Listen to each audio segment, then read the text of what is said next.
IzzyVerse!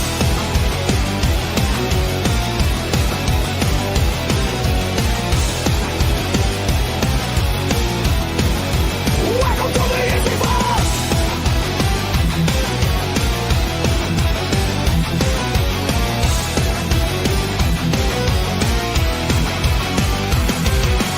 Back issues bleed through the timeline torn. Silver Age echoes, modern age born. Speculators hunt, chasing that grail. Slab it, grade it, cannon prevails.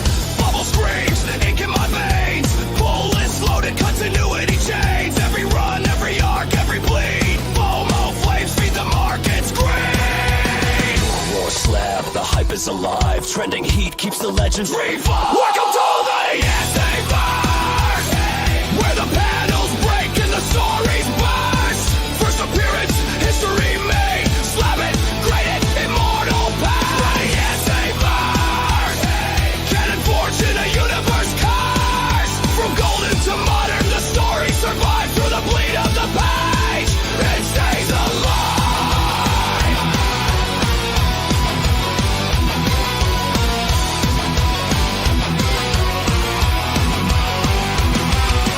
Flip that spec, pump and dump dreams. Holy grail whispers, tear at the seams. Market spikes in the rumor mill's breath. Crossovers ink the line of death. Footnotes trace the collector's code. White pages pure in a mylar hold. Investment grade, sealed in a tomb. But the panels still scream, they boom. Back issue fire, collector's sin. Every variant cover pulls you back in. Welcome to the IzzyVerse, where the panels break and the stories burst. First appearance, history made. Slab it, grade it, immortal past. IzzyVerse, canon forged in a universe cursed. From golden to modern, the story survives through the bleed of the page. It stays alive.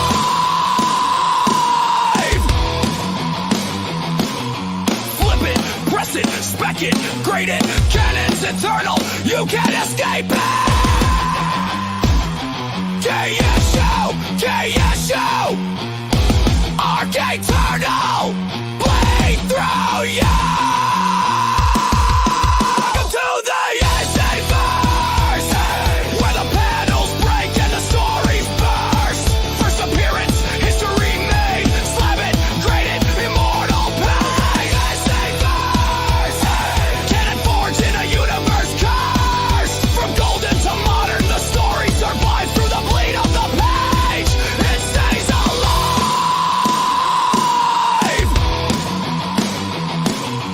Flip it, press it, spec it, grade it. Canon's eternal, you can't escape it.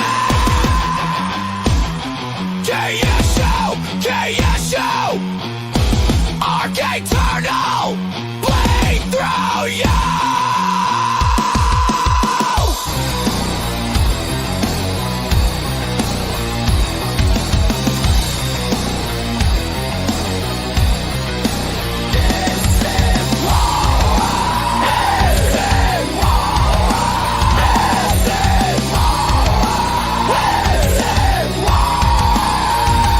Welcome to the IzzyVerse, where the panels break and the stories burst. First appearance, history made. Slab it, grade it, immortal. Welcome to the IzzyVerse, canon forged in a universe cursed. From golden to modern, the story survives through the bleed of the page. It stays alive.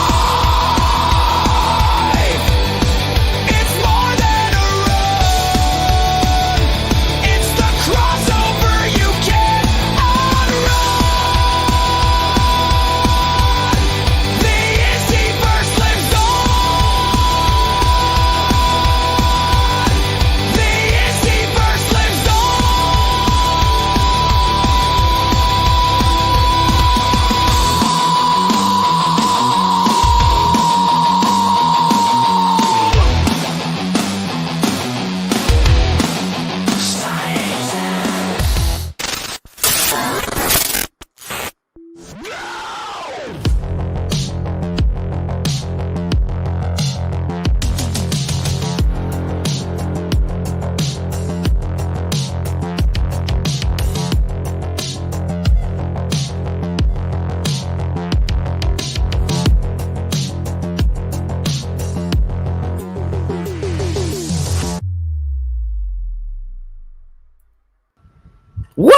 everybody, and welcome back to the IzzyVerse. Cliff, you're home again. I am, and I only have to fight the occasional yellow jacket. The occasional yellow jacket. Yeah. Okay, talk to me. What's going on? What's going on in your neck of the woods? Cliff just jumped in, guys. In case you didn't know, he just jumped in, so I haven't even chance to talk to him prior. So what's going on? No, it's the Council Comic Shop Day on Tuesday. So I run there from work, and from there I run home to you. And this time there was traffic on the bridge because we're separated by the Hudson River. So what normally is a 20-minute drive turned into 37 minutes. And I'm like, I'm coming, Izzy. I'm on my way. Yeah, I had a smooth day today. Today was one of those simple days for me where I was like, I could do everything, take some time, chill, relax. By like 5 o'clock, I was completely ready for the show. And then I realized I didn't have the countdown ready. I was like, oh crap, I gotta do the countdown. But that usually takes me like 15 minutes anyway. But before we do that, let's say what's up to the people in the chat. Usually I don't like saying hi to him because, you know, he's my sworn enemy.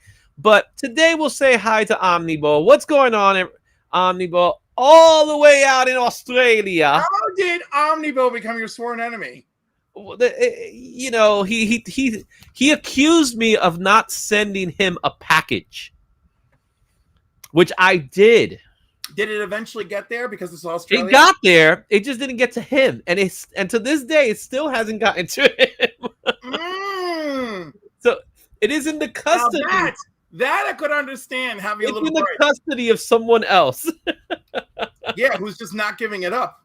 Well, it's Bo's fault. It's always Bo's fault. We also got Alex in the house. What's up, Alex? How you doing, my man? Here's a face I don't get to see all the time. Arelis, how are you, Arelis? Good to see you. The doctor is in the house. Hoo, hoo, hoo, hoo. Yes, and Omni came for me, but he stays for Cliff. Look at that. Much love. We got a lot going on here.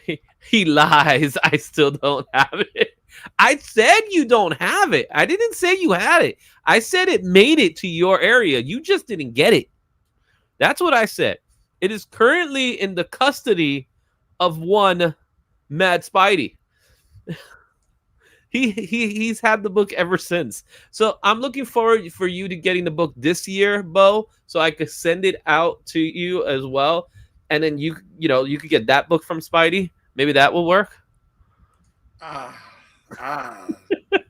don't know, man. It's a nice Venom too, man. That's the best part. It's the Venom I did, and we kind of like we got him to buy it, and he bought it.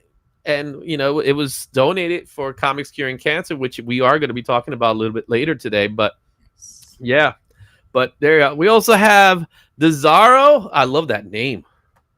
Desaro. What's going on, Desaro? All right. For those of you who don't know, we are still doing the Rat Pack. And we got a lot of stuff in the Rat Pack. I've added some new things, but we still have 5 items to add.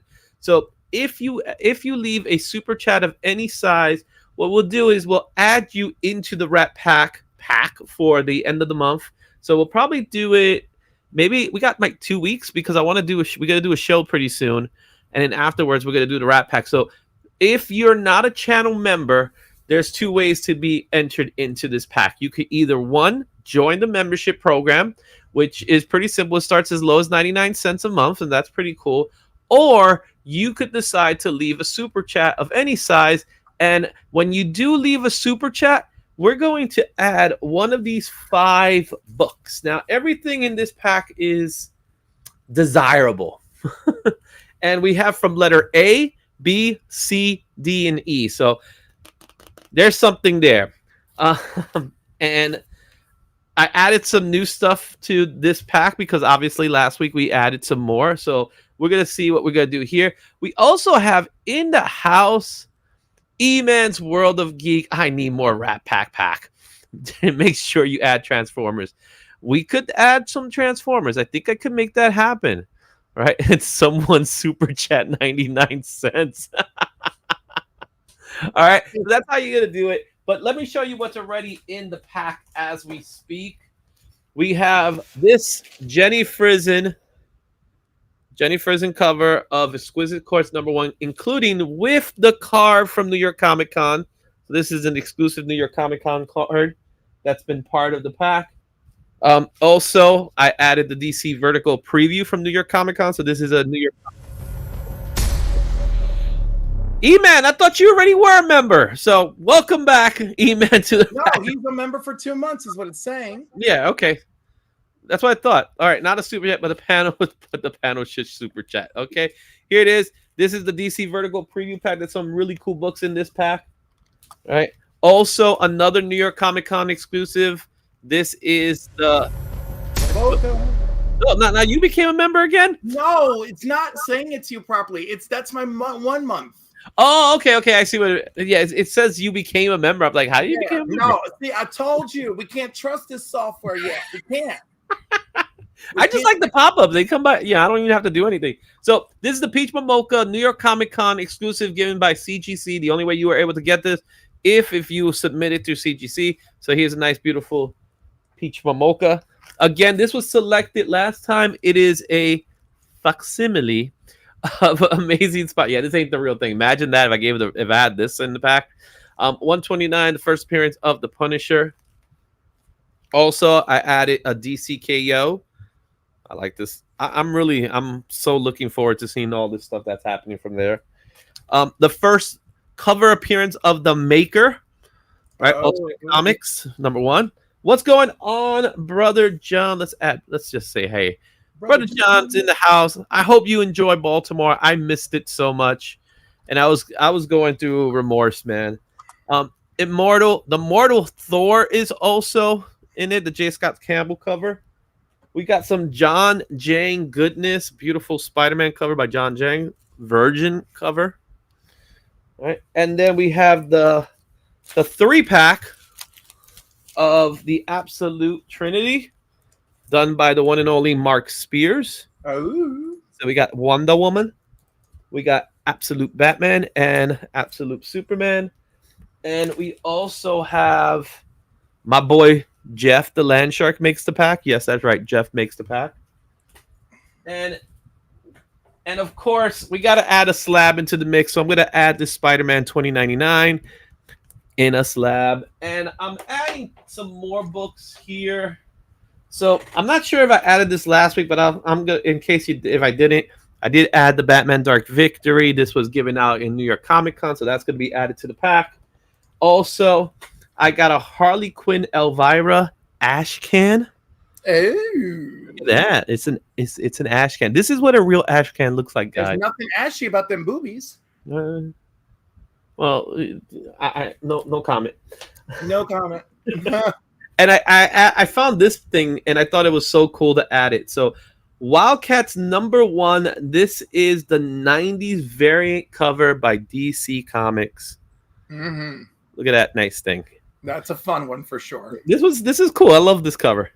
So those are all part of the pack. Again, if you leave a super chat of any size, we're going to continue to add to this pack. And I promise you, there's some good stuff in here. Let's see here. There's a signed book. There's also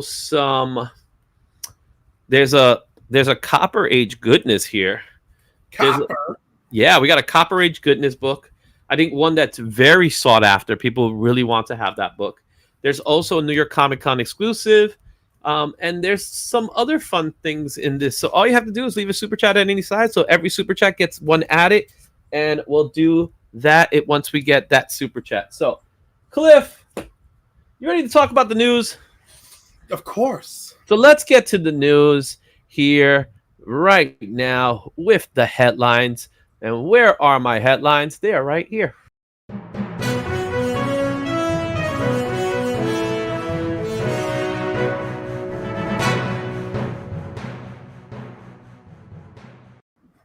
All right, so let's go ahead and do that here. I'm going to bam. There we go. First topic of discussion. So now that Peacemaker is over and done, our next project that we're looking forward to is DCU's Lantern. So first of all, your first thoughts on Lantern? Are you excited for Lanterns?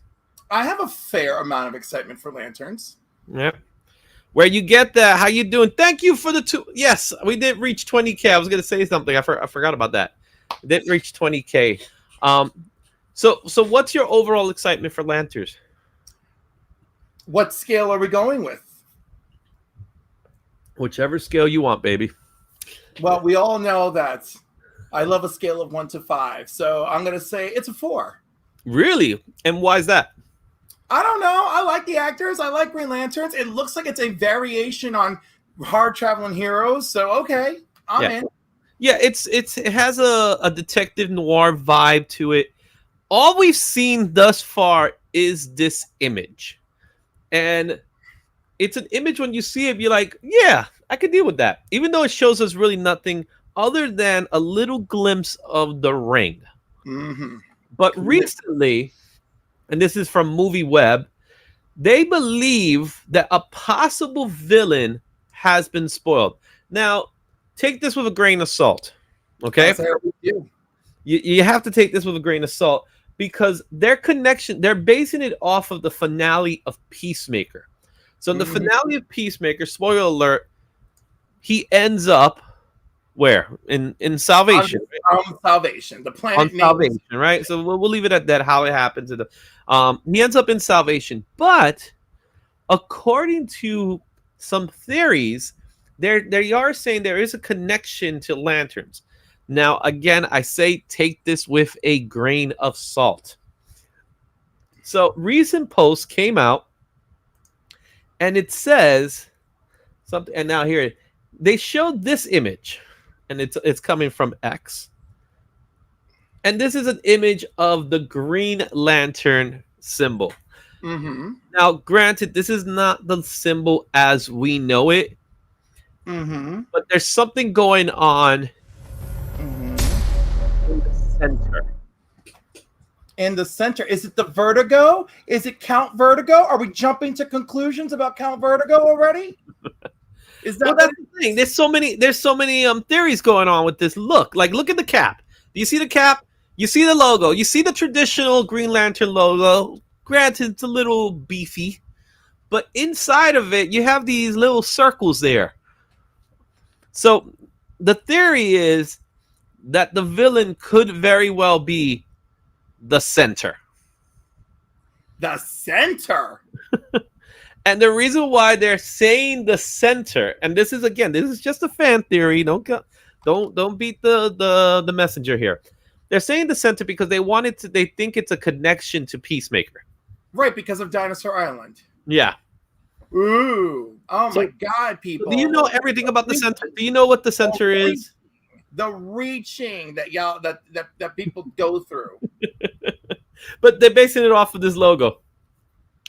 And they will. I think I'm closer by guessing Count Vertigo. I was thinking when I first saw it, I was thinking Vertigo myself. But then I started thinking about the center in the way of going back to A New Frontier. If you recall New Frontier, the animated movie, yes, which was an animated comic book, that was the core villain of the show, which is like the center. Tell us a little bit about who the center is, or what the center is. So the center actually was Dinosaur Island, right? And it was a sentient island, like some kind of eldritch creature, Cthulhu-esque in nature, right? Yes. And of course, it messed with everybody's head whenever it was around. And it had been like grounded itself to the core of the earth or something. Yeah. But of course, it was spawning off dinosaurs, etc. And I think it's Hal Jordan that actually tries to make the sacrifice to hit him, and then while the Flash tries to beat him down with a shrink ray. I don't know. I'm trying to remember correctly. All I know is Wonder Woman went up against that thing, and she crash landed on the other end of the island, all bloodied up, being like, "Oh, that thing's unmerciful." And it's like, "Holy cow! If it did that to Wonder Woman." Yeah, very like Krakoa or something. It's a living. Worse than Krakoa. Worse than Krakoa. But it's like a living. It's a living entity that lives in the core of the earth. Yeah. That's why it's called the center. Yeah, but it also spawns creatures. It also shapeshifts. It also has telepathy. It also possesses things. I mean, it's the whole shebang. Yeah. So that's what this image is what people are trying to get from this image of a baseball cap. And I feel like that's a lot of stretching. That's a big stretch, man. That's a big stretch. If I could stretch that much, my love life will be better. But that's what they're saying is because of that connection, and of course, it was reimagined by the late great Darwin Cook. So they're utilizing the idea of the center because of Peacemaker, and saying that's the connection. I think it's still Salvation. Right. I mean, he's on Salvation. That's it. Like I don't all this extra stuff isn't doing it for me. Yep. So there you have it. Do you think that the censor is the villain of Lanterns? I wouldn't be. I would kind of like it. I kind of dig it because it has a lot to do with the origins of Green Lantern, especially from that Silver Age, and I could see James Gunn doing that in some way. Right, but I don't think it's the same as Peacemaker. But James Gunn is not very hands-on on this project. He's not very hands-on on his project, but remember, he's the spearhead. So he could provide the outline. I mean, he could. Same way as Kevin Feige provided the outline for the MCU, I'm certain James Gunn is doing the same thing. He says, here, we want to get from point A to point B. You get to fill in the blanks. That's pretty much the approach he's probably taking. One can dream. Yeah, so we'll see what's up. What's up, Joffrey Castro? How you doing, my man? So X-Men have the right. Lanterns has the center. Who has the left? Is there anything as the left? I don't know. It's too woke for me. Oh, stop it. Oh man, that was such a dad joke, wasn't it? Too much of a dad joke. We went too dad. We went too far. I'm getting the laughs. I am definitely getting the laughs. Or I don't care. No, that's a studio tape. I don't care. This ain't Friends. This has been recorded in front of a live studio audience. All right. Enough of this talk here. Let's go to our next headline. And this one's a big one because I think it has everything to do. Did I just close it? I did. I closed the window that I was just looking at. What's wrong with me? Let me open the new one. Okay. So Warner Brothers Discovery, multiple parties are interested in buying the WB. So it's the subject matter that's not going to go away until we get a sale. So I know, but it's so like, no. What mega billion-dollar corporation's gonna buy another multi-million-dollar corporation? Oh, and that is important to know. I will openly admit to that. And what's up, Black Spiders? I will admit to that. But it's very important because to me, it has everything to do with the future of the DC universe. Like, what does it mean for DC once Warner Brothers is going to be sold? The worst thing that could possibly happen is Disney buys them. And Disney is in the race. Well, there you go. And as we enjoy the rest of the end of civilization, we can enjoy this too. So, if you had to pick, this is where I'm talking about the subject matter. If you had to pick a worthy suitor to buy Warner Brothers, who would it be? So right now the top leader is Paramount. They're in the running for the race. They're the top leader. And I never thought I would see the day where I'm rooting for them, but I'm actually rooting for them. Yeah. Who would you not want? Although, let me tell you, I will not be mad. I will not be mad if Netflix buys them. Well, that's the other one. So you got Paramount, who was purchased by Skydance. So they literally just been purchased too. So the owner, the CEO, and all that stuff, he purchased Paramount, and now he's going for WB. Which, my personal opinion is, dude, just settle with Paramount. Like, work this out right now, right, and then decide. But the rich only want to get richer, right, as they say. So you got that. So Paramount is in the race. They're the front runners. You have Netflix, which is a contender, and I think they're a good contender, but I'm unsure how they will handle it. Well, Right? all right, let's look at the actual strengths, right? So for Paramount, Mhm. it's like a $60 billion deal. They have a strong studio and content operations.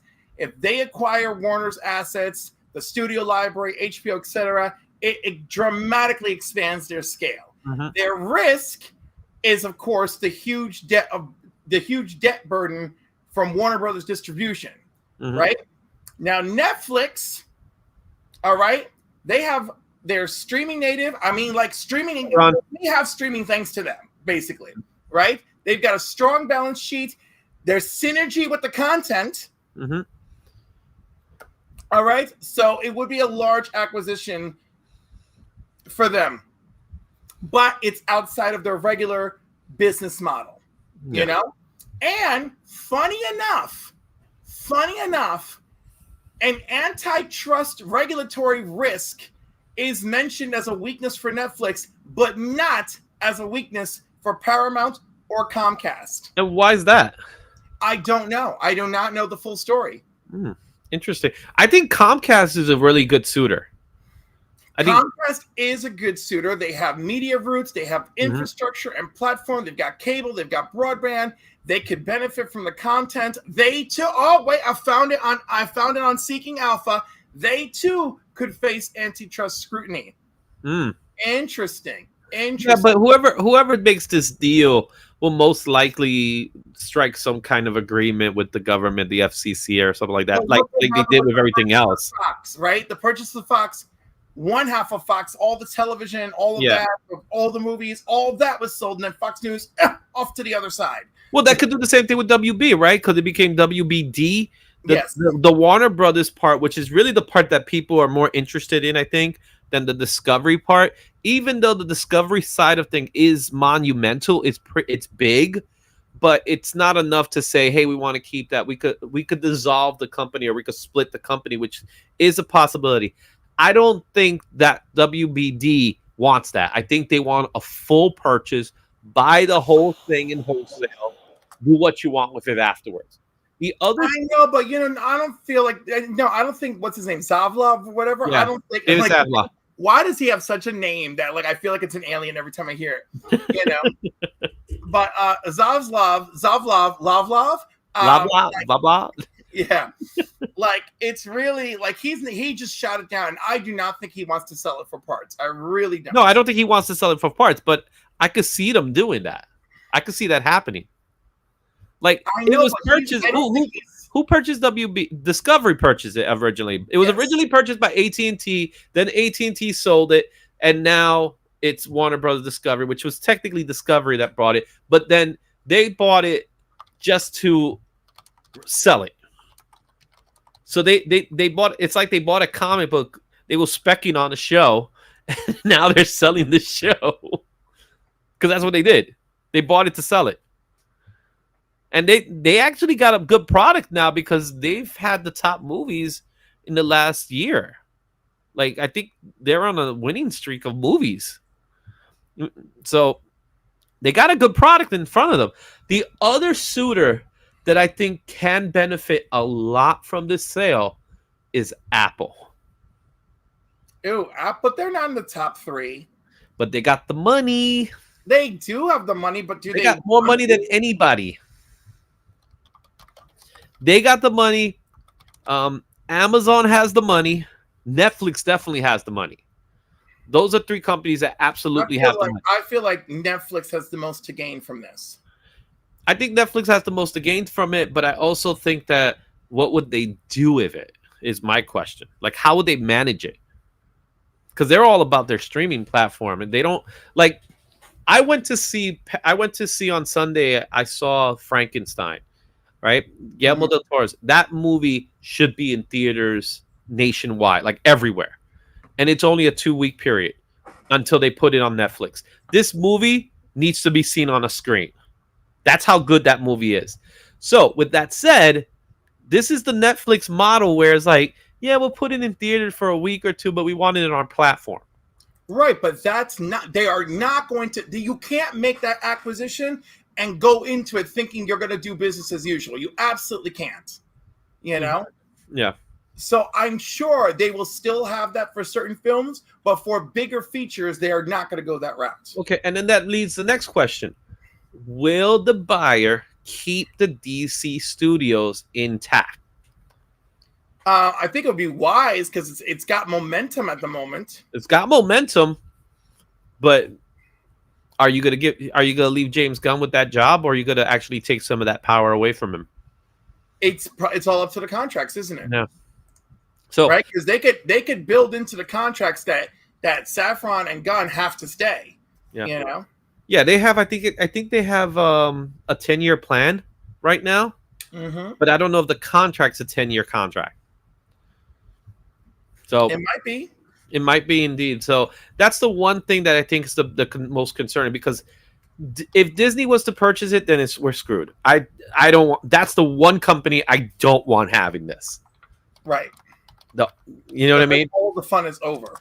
Yeah, because then it's like they're gonna take the DC studios, they're gonna put it in with the MCU, and it's like, oh no. Oh no, absolutely no. We will get Secret Crisis. That's what we'll get. We'll get Secret Crisis. Right.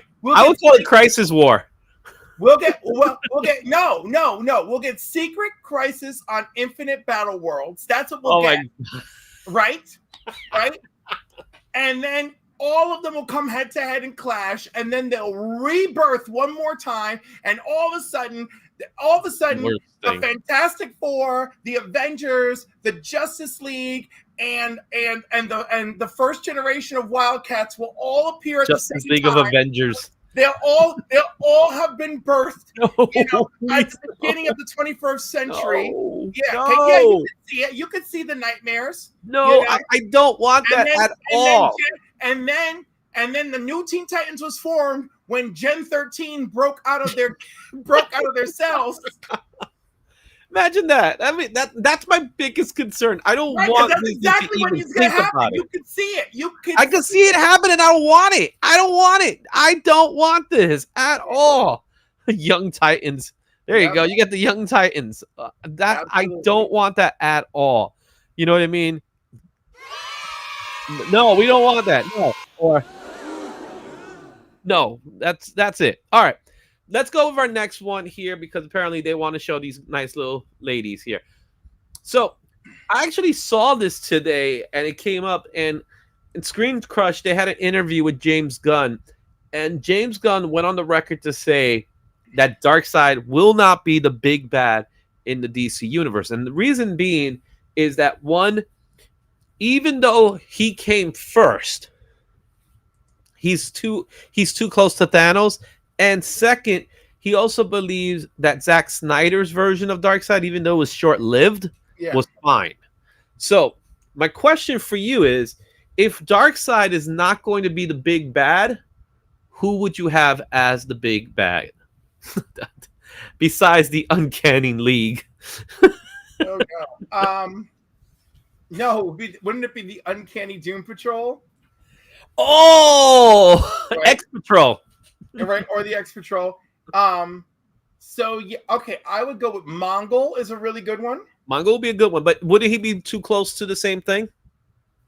Yeah, but Mongol's got like a whole war world and everything. Mongol doesn't have like an armada. Mongol's like, look at my planet, it's mine. And then Izzy would make the best villain. Also, Brainiac is a potentially strong villain. I think Brainiac's a good one. Brainiac's a good one. I also think, who do we have who's underrated? Trigon.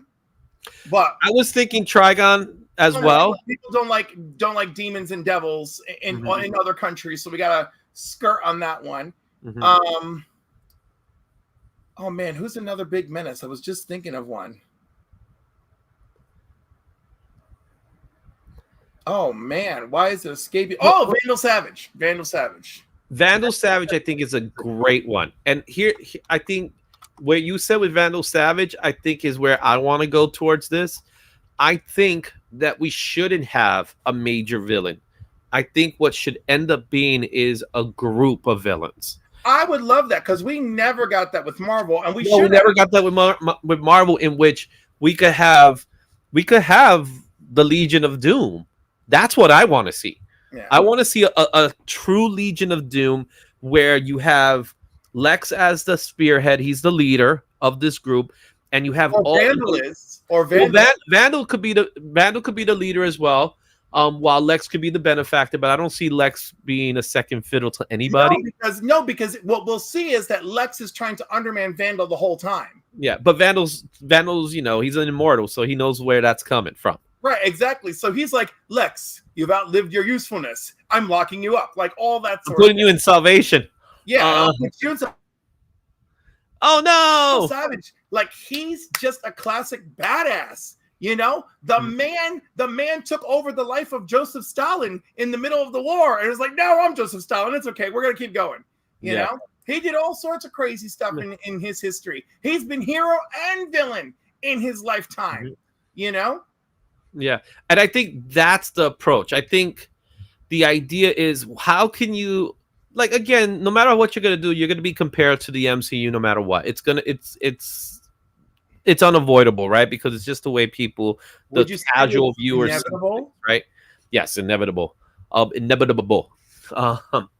So I think the idea of having a league of villains, well, Legion of Doom, not League of Doom, Legion of Doom,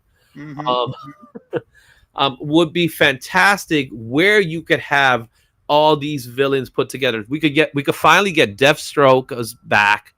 And every hero has a villain attached to them, which I think would be really cool. We could get Reverse Flash back, because we never really got Reverse Flash. We got him in the CW show, but the Flash movie didn't really give us Reverse Flash, even though that should have been Reverse Flash. You know, and I love his story. I think he's one of the best villains out there because of his motivation is so intriguing. You know what I mean? Like, I have to be evil so you could be good, and I love that. I love that mindset of who he is. So I like that. Obviously, Lex. Obviously, I think Deathstroke will be the counterpart for Batman, even though I never looked at him as a Batman villain. Even though he's not. He's a Titan. Yeah. But you know how some people like associate him as a Batman villain? I've never seen that. No, it's no reason. The only reason they associate him as a Batman villain is because of the New 52. That's the first time we ever saw that. You know? Anything, the person who's had the most beef with him is Nightwing. Yeah, exactly. So you could do that. You could have like Cheetah or Giganta. Yeah, I want Giganta, man. No. Oh, wait. No, we have the perfect villain for Wonder Woman. Okay, who is it going to be? It's Cersei. Oh, okay. I was about to say, but Cersei already came out. Yes, which is great, and we already have her an actress for her. Okay, so we already have someone attached to Cersei. Right, James Gunn said if you do the voice in the cartoon, you're going to be on screen. So, Homegirl is ready. Come with the purple. So we got Cersei, we got Deathstroke, we got Lex. Who else do we get? I mean, maybe Reverse Flash, Black Manta. We got Black Manta. We got Ocean Master too, but I think Black Manta probably makes more sense. Two biggies. Who else are we gonna get out of him? Well, you got to get Sinestro. I want to see. We have to have Sinestro. We have to. Yeah. So I think that's the route they should take this. I do believe the New Gods are in play because of course they're making Mr. Miracle, so that's happening. So New Gods will eventually show up, but I think that's going to be something a little different. And I wouldn't mind if they leave it in that like pocket space there where Darkseid could be part of that pocket space, and then maybe reserve him as a second big baddie, but give me the League, the Legion as the big baddies for the Justice League. I could see it. I could see it. They won't do they already did. Same as Eternals? It's not the same as Eternals. No, it's not the same. Cyborg Superman will be okay. Yeah, Cyborg Superman would be cool. Yeah. Hank Henshaw? Yeah. All right. I feel like they would do Cersei because I don't care. Well, no, they already made Cersei for Creature Commandos, dude. Yeah. So she's in. She's already in. She's in. She's been made. And she's much more interesting, in my opinion. Mm-hmm. Yeah. All right. So there you have it, guys.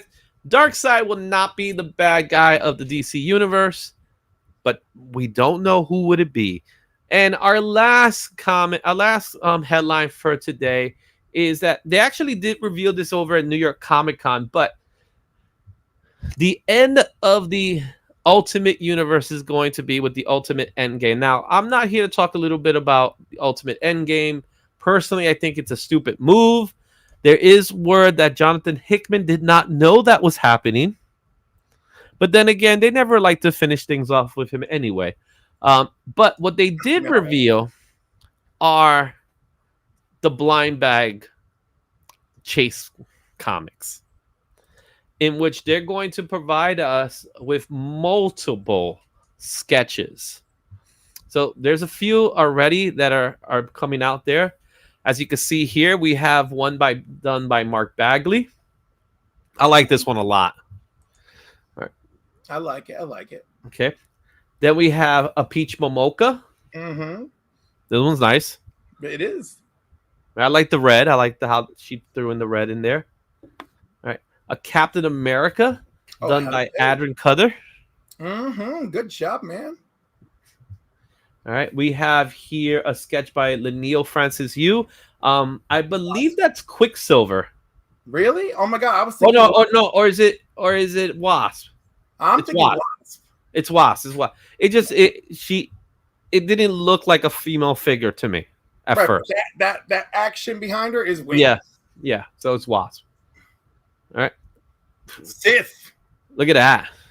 Phil Noto. Of course, it's Phil Noto. Phil Noto's great. There's Black Panther by Dan Knock. Todd Knock. I said Dan. Oh, that's a damn good one. Look at he's like, Arr. Yeah, this is great. Mm-hmm. We have another Peach Momoka. Oh, hello, Hawkeye. Yeah, I just love the little curvature that she did on it. That's pretty cool. Then we have here a Rom Lim piece. I believe that's Thor because that's definitely Thor. Okay. Iron Man done by Iron Lad. Yeah, look by Pepe Larraz. Love it. Looks great. And then we have some other covers that are showing off here. I dig this. I like the negative space. It's subtle, but it's there. Yes. Mm-hmm. So we have that one. Obviously, a Scotty Young.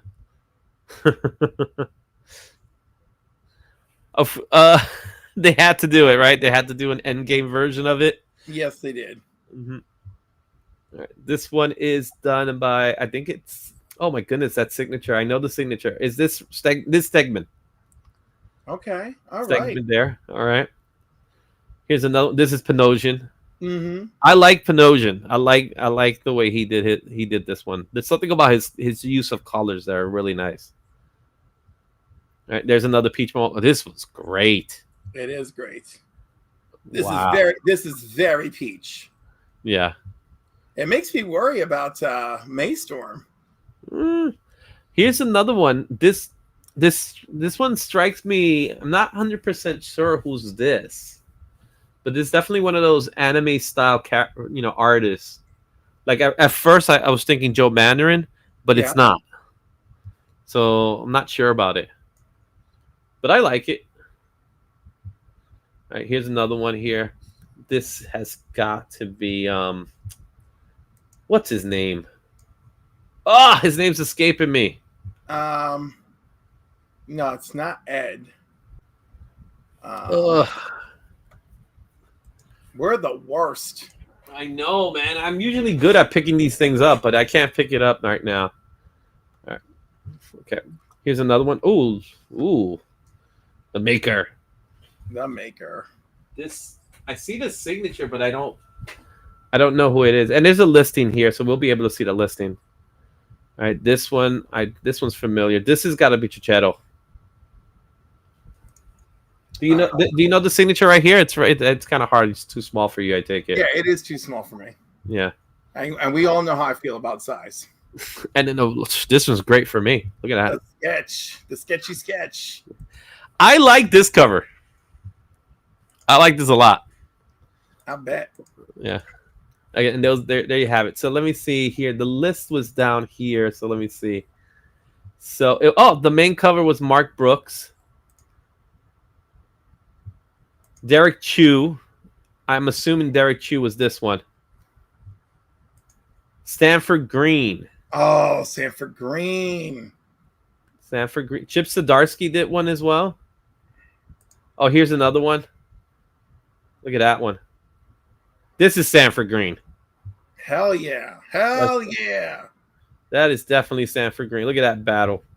Gorgeous. All right. All right.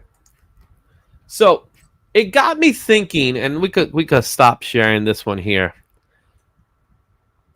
Are we overdoing it with the blind bags? Yes, I've already gotten tired. Like, they took a good thing, and thanks to DC, and now Marvel jumping in on the lead end, we're done. But was it DC? Because it started with Image, with Skybound. Right, they did it. No, the people who did it really well, really thoughtfully, and from their own place. All right, Kirkman did it, right? And Mark Spears did it, and they had control over it. And yeah, it wasn't 100% perfect on execution because you are relying on your publisher and distributor, but there were some issues with Mark Spears. I could tell you that much. There was definitely of course, and that's why I said it wasn't perfect. But the point is, they played a major role in it. They kept the price point where it needed to be, right? And then DC came out, was like, "Oh, let's just do $10 blind bags, and everything inside is a foil guaranteed," right? And then and then Bryce Comics did one, which was very good. But as we learned from Bryce Comics, very expensive. He spent what, $200 and something thousand, and his profit margin was like 20 after he did all of that. You know? Yeah, but I think he went to a point where he was doing exclusives already. So the blind bags, I think they were going for like 30 or something like that, if I remember. 60. They were going for 60. Okay, because I remember purchasing it. And what you got was a book that was its value, really, for what it's worth. But again, and those variants were only available in those blind bags. They were, and he had full control and very good execution, right? Then I got the Power Girl blind bags recently. That again was like $65, but I'm happy with what I got. And again, exclusive to those blind bags, except one of the covers they reused some arts, but they made it a foil, whatever. Yeah. And so there's a lot of thought. DC, I felt, did the laziest version. Marvel, what is this one? $5.99? Marvel is doing this one. I don't know exactly what the price point's going to be, but I like the sketches. I like the sketches because those are going to be cases. So I like what they're doing, but I feel like it's happening too fast, too furious, and it's almost getting thoughtless, where it felt really special, and we quickly descended away from that. Yeah, but you got to keep in mind, a company is only going to work as much as money they can make from it. So no, I know they're making the money. Corporations, you know, they're making their profit margins because of, one, the price, two, because they're being ordered in an excess. Right, but I'm just telling you, people. I'm going to tell you, after DCKO, I think we got real tired real fast. Yeah. Well, Batman #1 wasn't too bad, but again, the price tag is high. Very well, and then we immediately got DCKO. So I'm just saying, like. First, it feels special, then it quickly stops feeling special. You know, so I think we're beginning to see, we're just going to quickly see a decline, and also people are not playing around with their money the way they were playing around with their money in 2022. It's a different world, you know. So it's like that was cool, that was the trend, and then that will quickly fade. Keep waiting for the 90s crash. I think there is a 90s crash about to come. The only difference is that the 90s books were so much more heavily printed than what we have today. I think that's the only saving grace right now. Yeah. Is that the print runs in the 90s made it so that these books have no value, where the print runs today, these books, because some of these books still can maintain that value. I don't think the same value as they project originally, but there will be books that will be standouts that I think people are going to be seeking after even after all the hype is over, right? So there's certain books that the hype will remain even after it's, people's all said and done. And with that said, that was our headlines for today. We're going to have some fun because we are doing a very special Spec It, Slab It, Sell It. Ooh.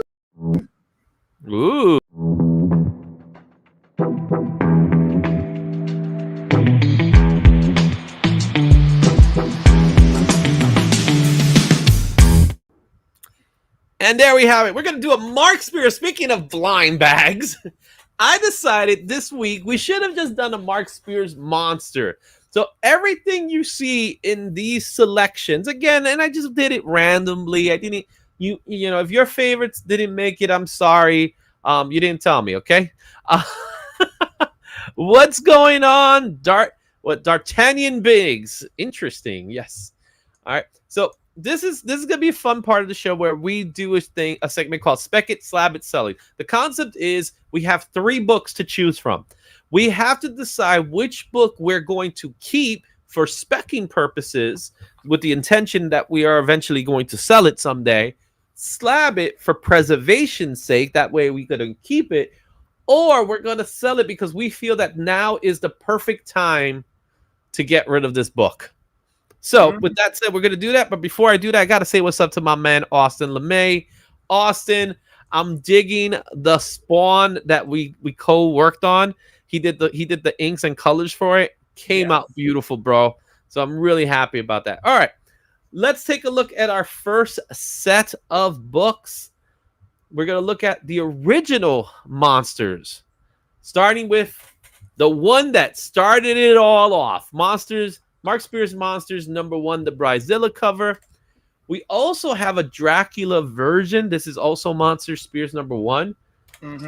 And then we have, I believe her name is Hexy. All right. So all of these are part of Mark Spears Monsters #1. So I'll let you make your decision which one you are planning to spec, which one you're going to slab. I'm gonna spec Hexy because she's new and she's different. All right. I'm gonna slab Dracula because that shit is fire. All right. And I'm gonna sell Bride of Titties over here because, you know, I have no use for that in my collection. And, you know, clearly that'll be a buck turn so I can get other stuff that I want. So you're gonna sell the Bride? Right, because, like, you know, the one that started it all? Right, I don't need that. It's fine. It's good money for me. I don't need her. You know, the Dracula one is fire. And look, there's still titties in it for people who care. And then Hexy is something new and different. So there we go. Spec on Hexy.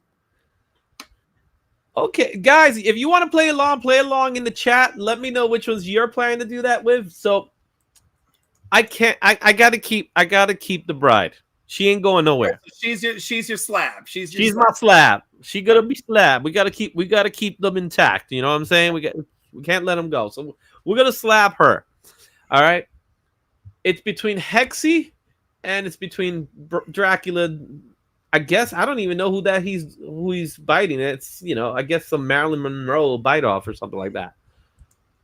I'm with you as the fact that I think Hexy's worth a spec. Yes. I think she's worth a spec. Only because she's gaining some momentum. She's getting some traction. People are starting to recognize her a little bit more, especially right now. So Hexy is going to get specced on. The Bride is stabbed. Oh, he said stab, not yeah, he said stab. I said slabbed. All right. So I'm going to spec on Hexy because I love the stockings. I am going to slab the Bride, and I'm going to sell Dracula. Okay. All right. Sounds good. Well played. All right. Let's do the next one.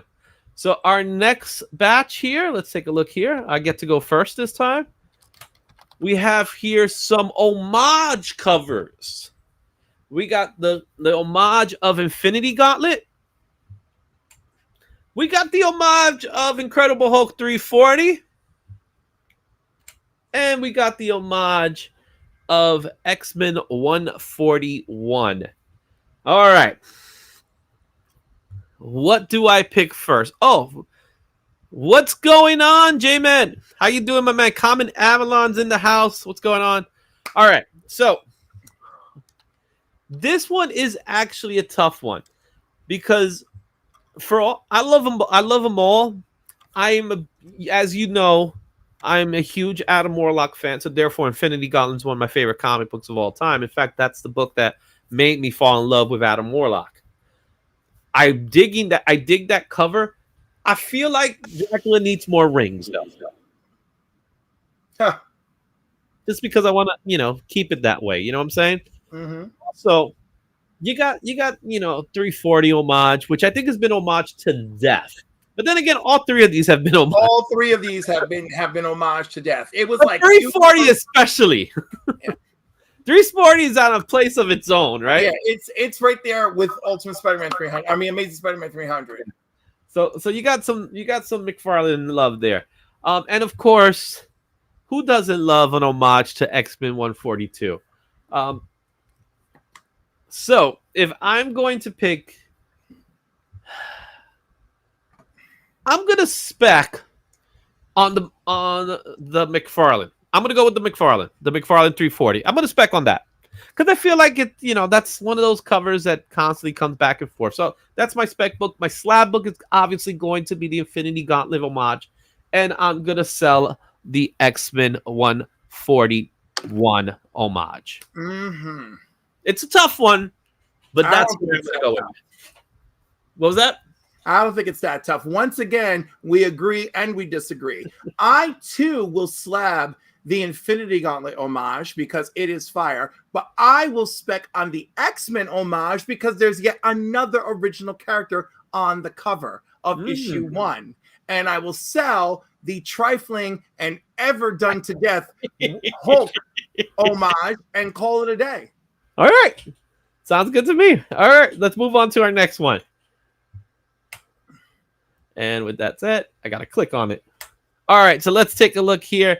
So our next book is, we're doing another homage, but this time to Monsters Pre-Code Horror. We got the popular head cutting off. Now, I don't even remember the title of these books as their names, but I do know it's a classic EC comic cover. We have another one here with the werewolf, which I love the werewolf. I love La Dracula. Now, keep in mind that Mark Spears went on the record to say that vampire is not Dracula. Look at Dracula down there. He actually has a name. Yeah. And then we got the Spiral Man. This is the Comic Tom exclusive book. All these books are hot, but they're all homaging pre-code EC comics. Yes. So you get to go first. Okay. I love the Beheading EC Comics crime suspense stories. So that one's getting slabbed. Okay. I am. Any chance you get to cut a head off, right? Well, I mean, I'm not condoning it. I'm just saying it's such a classic cover and it's so well done here, right? I'm gonna spec the Comic Tom one because he made it clear that you weren't getting this cover anywhere else, right? And I love the middle one, but one of them's got to go, so that's the one I sell. Yeah. Austin is letting us know that Werewolf is an homage to Tales of the Crypt 46. Thank you so much for that.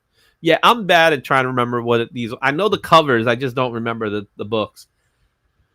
Yeah. Well, the crime suspense story, you should commit that one to memory because the crime and suspense I know because it's popular. The only problem I have with this version, I like it, but I feel like her eyes are too straight. Dude, that is like smallest criticism. It really is. That is a small criticism, but I like the rolling eyes thing. I think that's my favorite part of that picture. All right, so I'm gonna sell the crime to suspense. That's gonna be sold, all right? Because I'm not the one with decapitation. It's just not my game. Okay. I am going to slab the Crypt 46 homage because I think that's my favorite one of the bunch. I love that one in the middle with the werewolf. And I am going to spec on the Comic Tom Spiral because that is a character who is still being worked on by Mark Spears.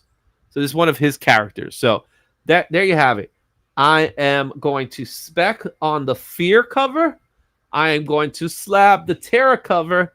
And I am going to sell the Crime of Suspense Tension Just for You cover. What do you think? Works for you? I mean, it's fair. It's there. Fair.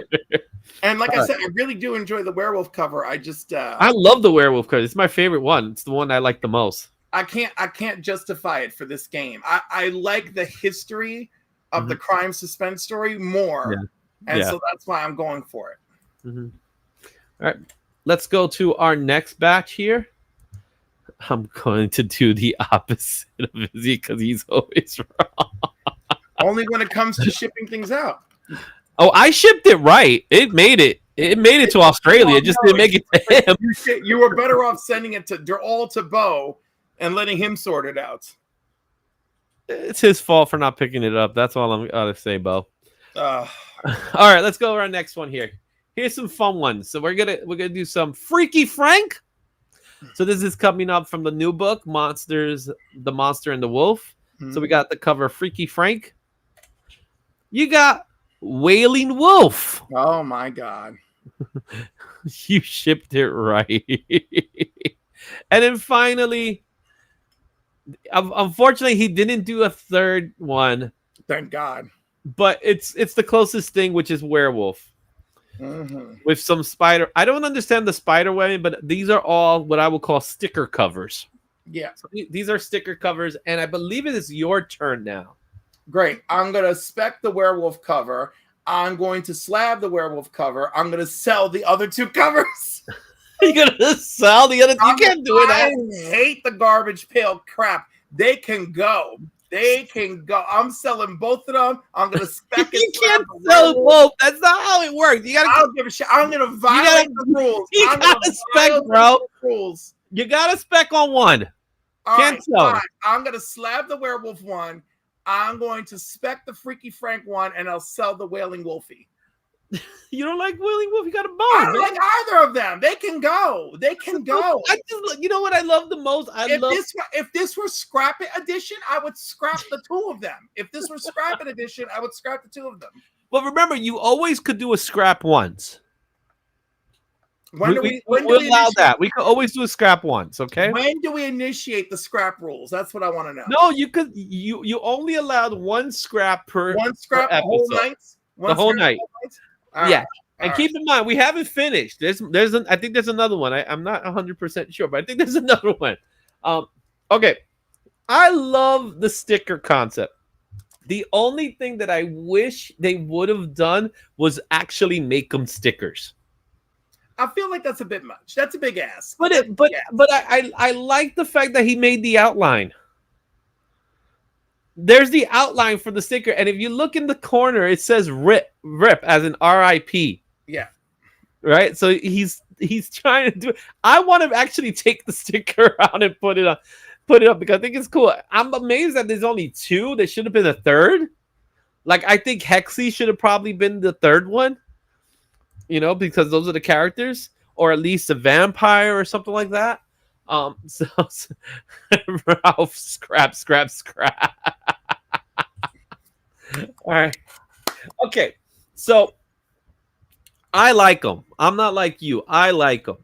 So I'm going to get rid of that werewolf. That's got to be sold. It's gone. Right? Right. The best looking one should go. Got it. All right. The werewolf is going bye-bye. I'm going to slab Freaky Frank because I like that one a little bit more. And I'll spec on Wailing Wolfie, which I think is the more popular one of the bunch. I could, of all the ones we've done tonight, I just could not disagree more. Well, that's the point, right? We can't always do it. Can you imagine the resale of books without covers? I would love it, man. Imagine how would CGC handle a book where the sticker is removed? It would just say incomplete, wouldn't it? I don't know. I'll love it. Or even better yet, when you try to put the sticker back, and you could tell, you know how you always try to put a sticker back, and it's always like you can't get it exactly to the point it was. I have no words. No words. No words. All right. No words. Okay, let's go to our next batch. And I think it's my turn again, right? Or is it your turn? Okay. We got Hexy the Monster and the Wolf. Hey, girl. Right? This is homage to classic Dave Stevens. But if you really pay attention, it's actually homaging more than just Dave Stevens. All right, we'll talk more about it in a second. We got the monster and the wolf. This is the glow in the dark cover. One of them at least. And then you have the Vampire Samurai. So these are all part of the Monster and the Wolf, the new books. These are all books that are really hot. I get to go for this one. This one for me is the hardest one. Okay. Because I instantly love two of them. Instantly. Okay. I love the Hexy cover because I love that homage to Dave Stevens, but it's also paying homage to the TV series Bewitch. And it's also paying homage to DC Comics. Because you have the DC logo homage. You even got the little price tag sticker. And in the corner, you have the little corner box with a cat, which is, I guess, the Marvel side of things, even though DC did it as well. I was gonna say I'm not gonna let you give that one to Marvel. Yeah, but let's be honest, Marvel perfected that. They started it with Spider-Man, and then Todd decided to do little drawings. Yeah, but that was so much later. Yeah, that was so much later, but it was still Marvel that started it. And the guy who did the Hulk one was the best one, and that by far was not Todd. No, it wasn't. I like the Captain America one too, especially when they change him back and forth to the cap. Yes. I like that one too. All right, so Hexy's gonna get slabbed. Just so I could hold on to it for a little while, I'm gonna keep the samurai vampire, and the glow in the dark, the green glow in the dark, Jekyll and Hyde. That's gotta go. That's gonna be sold. That's my final offer. That's what I'm sticking to. That reminds me, sir. Because I've been so busy battling Yellow Jackets, I did not get to open. Ooh, are we gonna have an opening today? We're gonna have an opening. Well, let's do it after we're done here. Let's do it after we're done here. Let me just trim the top so trim the top so we can see. All right. So, pick your book. Oh, all right. So I'm slabbing Hexy because I love it. I'm specking the glow in the dark because people love glow in the dark. And Vampire Samurai, I just don't care for. So, like, you don't like Vampire Samurai? I don't love it. Like, it's not like even with the Japanese writing, it's cool, but not cool enough for me. The glow in the dark is very presentable. Hexy is memorable. Plus, my girl Hexy is still new and speckable at the same time. So I'm saying Hexy's, getting the marks, man. She's getting the marks. Let's see. I agree. This is the hardest choice because I love a good glow in the dark, and that Hexy is great. Yeah, it's a tough one, and you don't have to rub it in. Yeah, you don't have to rub it in, bro. I'm happy you got them, but don't rub it in, bro. I'm glad you got them too, Larry. I'm glad you got them too. And you know what's fun too? It's so much easier to make these choices because my libido does not factor into these. All right. Let's see. Are we done? No, we got one more. So we got a classic Frankenstein, a classic Dracula or the vampire, or a classic werewolf. Oh, I wish they lined up though. I wish so too. I wish the werewolf would have had the same color scheme, but it didn't. Like, I don't understand. Like, why did we drop the ball? Why did we drop the ball in the color? It's like he did 2 of each. He didn't do 3 of each. It's like he didn't know we were doing the show. I know, but it's like your audience loves things to align. Yeah, he's just messing with us. It's your turn first, or my turn? No, it's your turn. It's your turn. Oh, all right.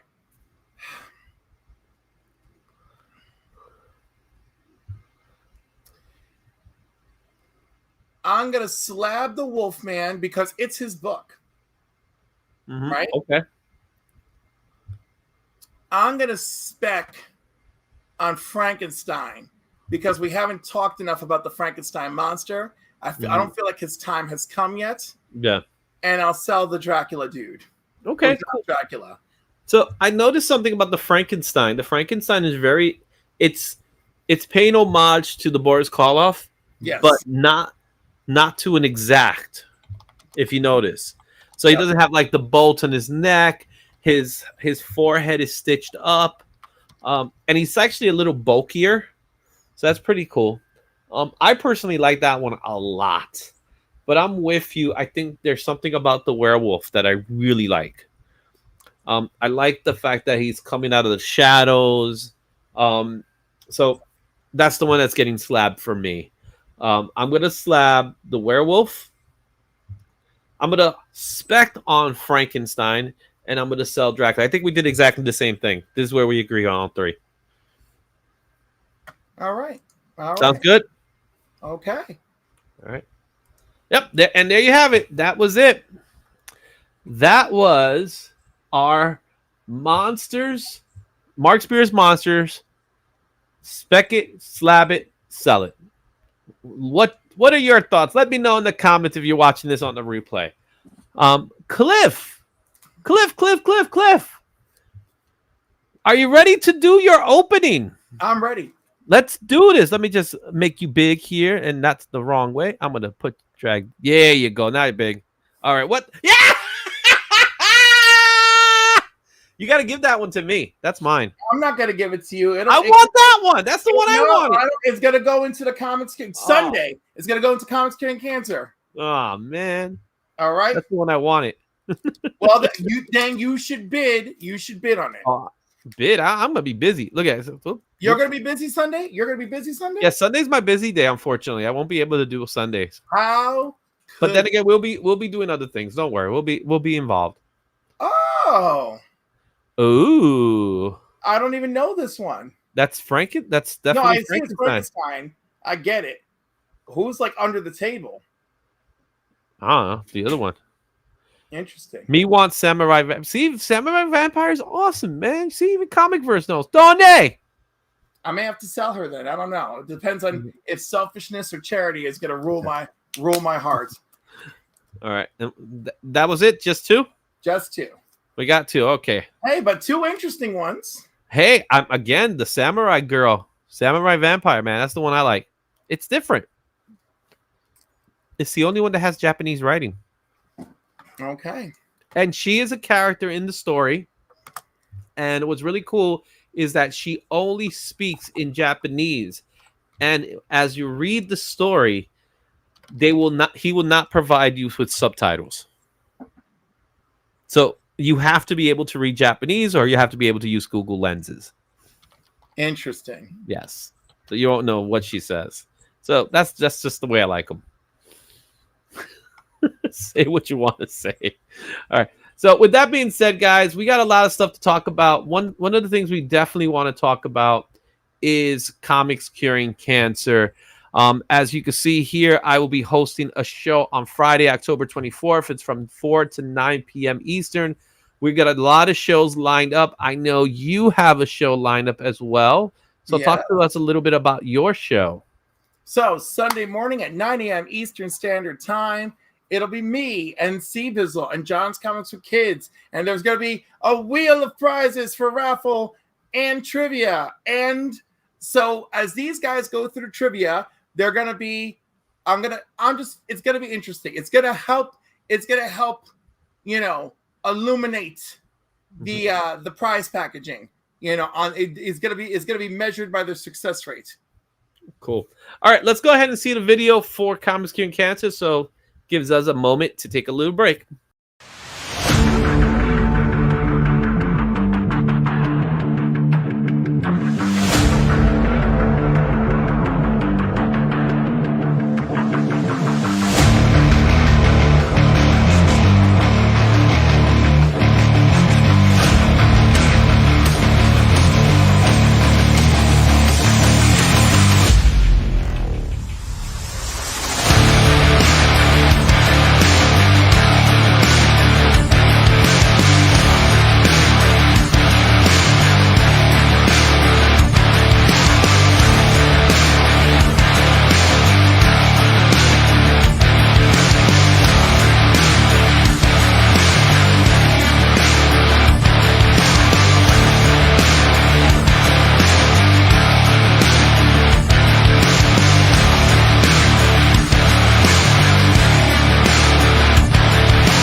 And all of that is happening this weekend. We're going to have a preview show come tomorrow. If you go show us what you got, we're going to postpone the show as it normally is. And Chris is going to be talking to a couple of the hosts for the show, for each one of these shows. So I'm going to be part of it. I know, Cliff, you're going to jump in for a little bit as well.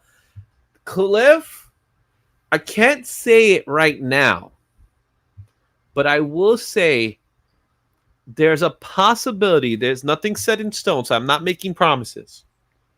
But there is a possibility that we're going to have some amazing artists, well-established artists at the Sketchy Show.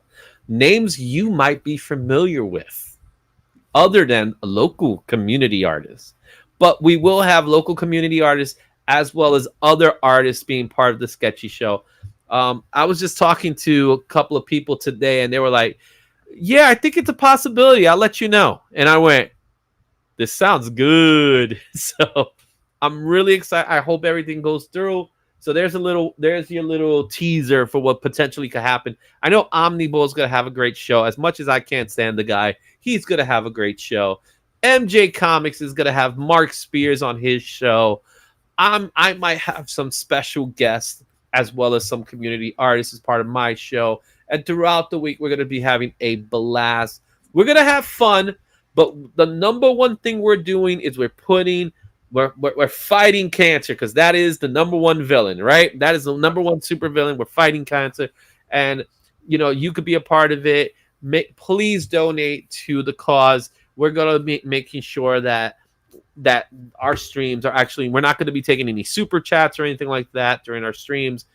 Mine's not going to be monetized either. So it's going to be ad free, all that fun stuff that goes along with it, because we want to make sure that the star of the show is Comic Curing Cancer rather than us. But I have to remind everybody, I still have 5 comic books that I haven't added to the box. And we need super chats to put these in there. So if you put a super chat of any size, you'll be added to the rat pile, right? So we're going to add a book for every super chat that's added today. We have a total of 5 books that need to be added. There's a signed book here. There's a Comic-Con exclusive book here, and there's some other goodies here. There's I guess you could call it a key. There's a key in here as well. There might be multiple keys. Might be. Yeah. And there's a popular book here too. So if you leave a super chat of any size, you'll also be included in the Rat Pack. And we have a lot to go off of. So what did Omnibo just showed us? He gave me a kiss and drums. Now I feel... For me, the drum roll is for you. Oh, okay. I'm guessing. I hope so. I hope so too. I want no kisses from that guy. That's all right. All right. That gives me a... Yeah. You ready to talk about the hottest books of this week? I hope so, yeah. Let's take a look at what's the top trending books for this. Wait. We got a super chat. Avengers Forever from Black Spider. Black Spider's always does the 222. It's like he's paying the taxes and stuff. So, Black Spiders, let me get a letter A, B, C, D, or E, and we will pick that. We'll pick it up there. So while you do that, let's go into our videos for today with the top trending.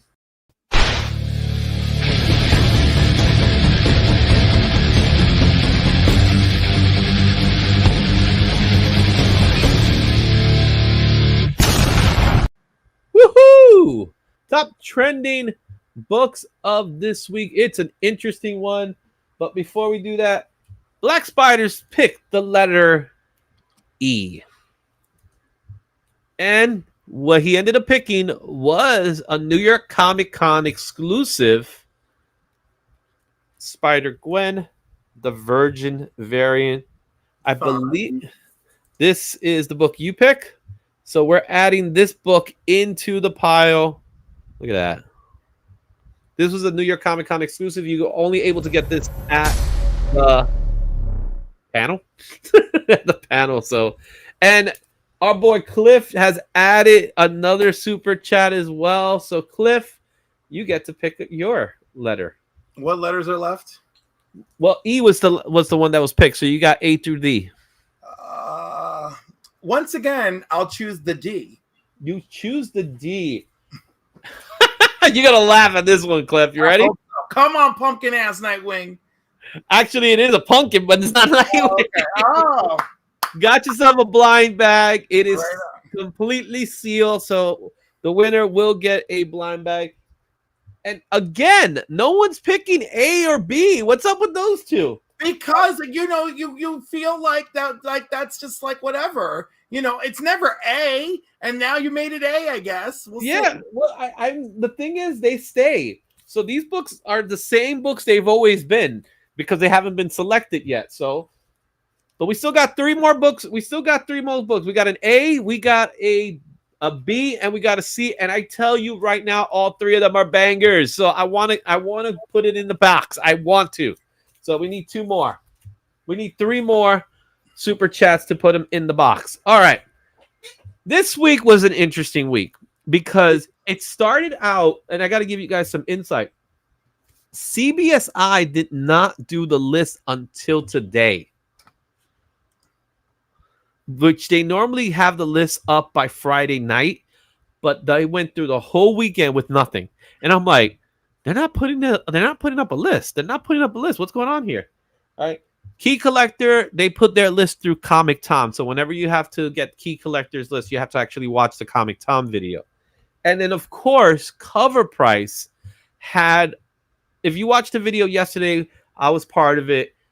It was a crazy stream. We had over 100 people watching the show at one time.